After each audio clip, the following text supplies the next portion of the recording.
Assalamualaikum Pak. Perkenalkan dengan saya Dr. Dana, dengan Bapak siapa? Pak Said. Baik, dengan Bapak saya ini Pak. Baik Pak, di sini saya akan melakukan pemeriksaan funduskopi pada mata Bapak. Mungkin nanti pada waktu pemeriksaan sedikit kurang nyaman. Sebelumnya apakah Bapak bersedia? Baik, jika Bapak bersedia, saya akan cuci tangan terlebih dahulu.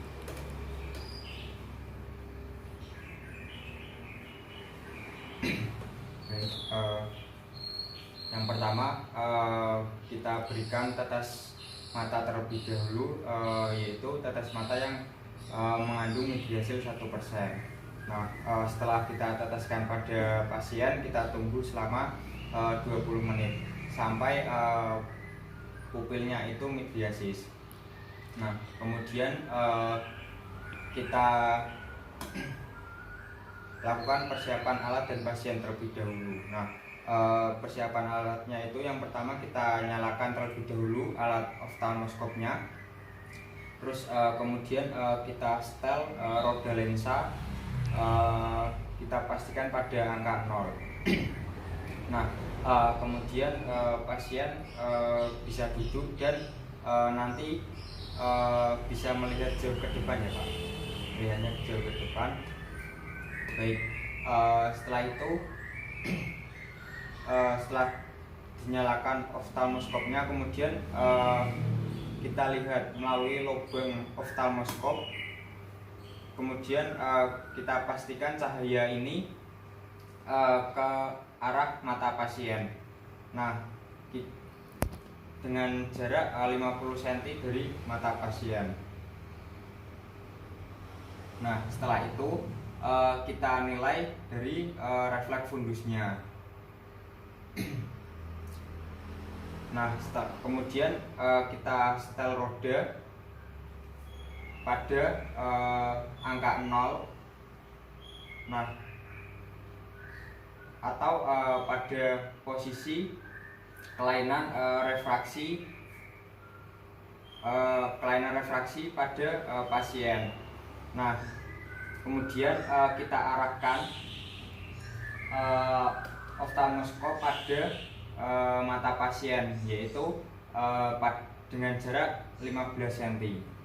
Nah, kemudian untuk pemeriksaan ini, apabila kita memeriksa pada mata kanan pasien, kita lihat oftalmoskop dengan mata kanan kita. Nah, seperti ini. Dan begitu pula pada mata kirinya. Nah, kemudian apabila sudah tampak dari refleks fundusnya yang berwarna merah, kemudian oftalmoskopnya kita dekatkan dengan jarak sekitar 2 cm agar fundusnya itu terlihat sampai jelas seperti ini. Nah, kemudian sambil kita setel dari roda lensanya sampai terlihat fundusnya itu jelas.